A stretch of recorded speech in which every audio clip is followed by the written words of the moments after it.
আসসালামু আলাইকুম। গত কয়েকদিন ধরে আমাদের এলাকায় পেঁয়াজ ওঠানোর প্রচণ্ড চাপ। এরই মাঝে আবহাওয়ার অবস্থা তেমন একটা ভালো না থাকার কারণে সবাই একেবারে উঠে পড়ে লেগেছে যত দ্রুত পেঁয়াজ উঠিয়ে বাড়িতে আনা যায় এই ব্যাপারে। এই মুহূর্তে সবাই ব্যস্ত তাদের নিজেদের পেঁয়াজ উঠানোর জন্য, কারণ আমাদের এই এলাকার সমস্ত মানুষই পেঁয়াজ চাষ করে থাকে, যে কারণে আমি একেবারেই লোকজন পাচ্ছিলাম না আমাদের পেঁয়াজ ওঠানোর জন্য। এরকম পরিস্থিতিতে পড়তে হবে এটা আগে থেকেই জানতাম, তাই আগে থেকে একটা প্ল্যান করে রেখেছিলাম যে রাতের বেলা পেঁয়াজ উঠিয়ে ফেলতে পারবো। কিন্তু এবছর অন্যতম একটা সমস্যা হচ্ছে পেট্রোল বা ডিজেলের। এটা একেবারেই পাওয়া যাচ্ছিল না। গত কয়েকদিন ধরে খুঁজতেছিলাম, কোথাও পাচ্ছিলাম না। তারপর আমাদের মোটরসাইকেল থেকে বের করে 1.5 লিটার বা 2 লিটার মতো তেল নিয়ে আমরা রওনা দিয়েছি আজকে পেঁয়াজের জমির দিকে রাতের বেলা। তো সবাইকে আগে থেকেই বলে রেখেছিলাম, যেহেতু সবারই দিনের বেলা নিজেদের কাজ আছে, তাই সবাই আমাকে আগে থেকেই বলেছে, ভাই দিনের বেলা তো কাজ করে দিতে পারবো না, তাই রাতের বেলা একটা প্ল্যান করেন, রাতের বেলা আমরা সবাই এসে আপনার পেঁয়াজগুলি সব উঠিয়ে দিয়ে যাবো ইনশাআল্লাহ। তো সেই প্ল্যান অনুযায়ী আজকে রাতের বেলা আমরা 18 জন এসেছি একসাথে পেঁয়াজ ওঠানোর জন্য। এই জমির সমস্ত পেঁয়াজ আমরা আজকে উঠিয়ে নিয়ে যাব। আমাদের সময় হচ্ছে মাত্র 2 ঘন্টা, অর্থাৎ জেনারেটরে যতক্ষণ পর্যন্ত পেট্রোল থাকবে ততক্ষণ পর্যন্ত আমাদের কাজ চলবে। এই জন্যই মূলত আমি 2 ঘন্টা বলেছি, কারণ আমাদের কাছে পেট্রোল তেমন একটা নেই। আমাদের কাছে 2 লিটার থেকে 2 লিটার মতোই পেট্রোল ছিল, এটাই আমরা ঢেলে দিয়েছি আমাদের মেশিনের মধ্যে। তো এতে যতক্ষণ পর্যন্ত চলে ততক্ষণ পর্যন্ত আমরা পেঁয়াজ উঠাতে পারবো। এ কারণে আমাদের কোনো বিরাম নেই। আমরা এসেই প্রথমে শুরু করেছি পেঁয়াজ ওঠানো, আস্তে আস্তে করে পেঁয়াজ উঠায় ফেলতেছি। এর পাশাপাশি আমরা রান্নাবান্নারও আয়োজন করছি, কারণ অনেকগুলি মানুষ যেহেতু আমরা একসাথে এসেছি,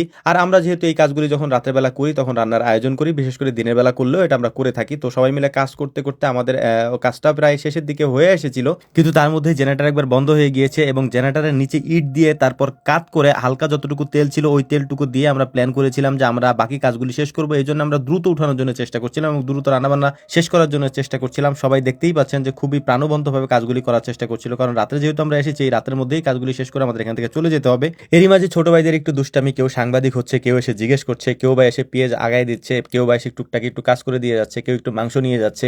এই খুনসুটি চলছিল, এর পাশাপাশি আমাদের কাজও চলছিল আলহামদুলিল্লাহ। তবে আমরা আজকে একটা অন্যরকম রান্না রানবো, সেটা আপনাদেরকে আগেই বলে নিচ্ছি। সেটা হচ্ছে যে আমরা লাল চাল যেটা বলি, লক্ষ্মীদিঘা চাল, এই লক্ষ্মীদিঘা চাল দিয়ে আগে পরে কখন এভাবে খিচুড়ি রান্না করিনি, আজকে সেটাই করবো। এর পাশাপাশি আমরা যে ক্ষেতে কাজ করতেছি এই ক্ষেতের উপরের অংশতে আমরা মুসুরি বুনেছিলাম, সেই ভিডিও হয়তো আপনাদেরকে এখনো দেখানো হয়নি। ওই মুসুরি আলহামদুলিল্লাহ বেশ বেশ ভালো পরিমাণে আমরা মুসুরি পেয়েছি। ওই দেশি মুসুরের ডাল দিয়ে এবং লক্ষ্মীদিঘা চাল দিয়ে আমরা আজকে খিচুড়ি রান্না করবো মুরগির মাংস দিয়ে। তো আলহামদুলিল্লাহ সেই প্রসেসও আমাদের এগিয়ে চলছিল।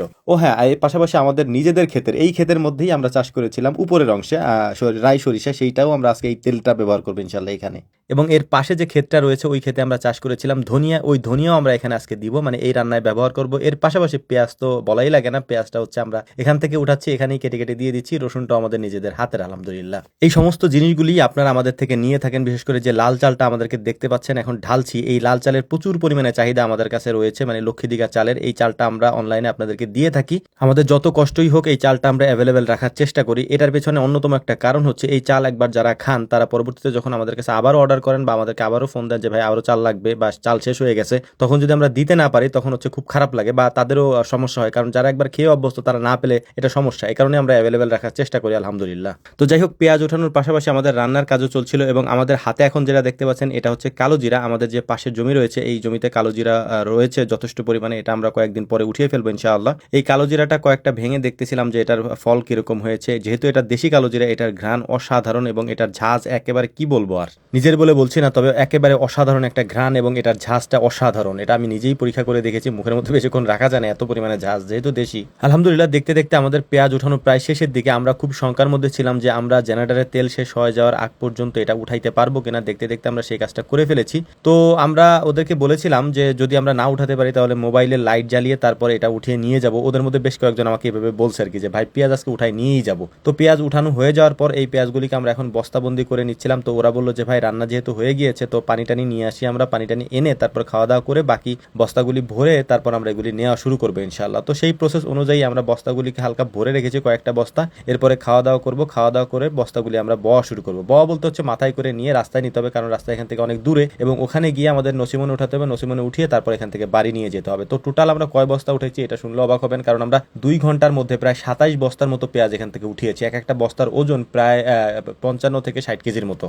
তো যাই হোক, আমরা খাওয়া দাওয়া করে নিচ্ছিলাম। খিচুড়িটা অসাধারণ হয়েছে, কারণ আগে পরে কখনোই আমরা লাল চাল বা লক্ষ্মীদিঘা চাল দিয়ে খিচুড়ি রান্না করিনি। এটা অনেক আগে হইতো আমার আব্বার কাছে গল্প শুনেছি বা মার কাছে জিজ্ঞেস করলে মা বলে আগে লক্ষ্মীদিঘা চাল দিয়ে আমাদেরকে খিচুড়ি রান্না করে দেওয়া হতো, মানে মা বা এদেরকে দেওয়া হতো আর কি। তো সেই গল্প শুনেছি, আমরা কখনো লক্ষ্মীদিঘা চাল দিয়ে খিচুড়ি রান্না করিনি। আজকে আমরা রান্না করেছিলাম, রান্না করে খেয়ে দিয়ে একেবারে সুন্দর করে তারপর আমরা বস্তাগুলিকে বওয়া শুরু করেছি এবং বস্তাগুলিকে আমরা আমাদের যে রাস্তা রয়েছে রাস্তার উপর আমাদের নসিমন রাখা ছিল সেখানে আমরা নিয়ে এসেছি এবং আমাদের যে আসবাবপত্র আমরা বাড়ি থেকে নিয়ে এসেছিলাম সেগুলিকেও সুন্দর করে গুছিয়ে আমরা বাড়ির দিকে নিয়ে যাব এখন ইনশাআল্লাহ। আর এর পাশাপাশি আমাদের এই বস্তাগুলি নিয়ে এখনই খুলে রেখে দিতে হবে, কারণ এগুলি যদি আমরা এখন খুলে না রেখে দেই তাহলে ভিতরে গরম বেঁধে যেতে পারে। এটার থেকে মুক্ত করার জন্য এগুলিকে আমরা খুলে ছড়িয়ে রাখবো ইনশাআল্লাহ। তো যাই হোক, আমাদের জন্য দোয়া করবেন, আল্লাহ তাআলা যেন আমাদেরকে সুস্থ রাখেন, ভালো রাখেন। আসসালামু আলাইকুম ওয়া রাহমাতুল্লাহ।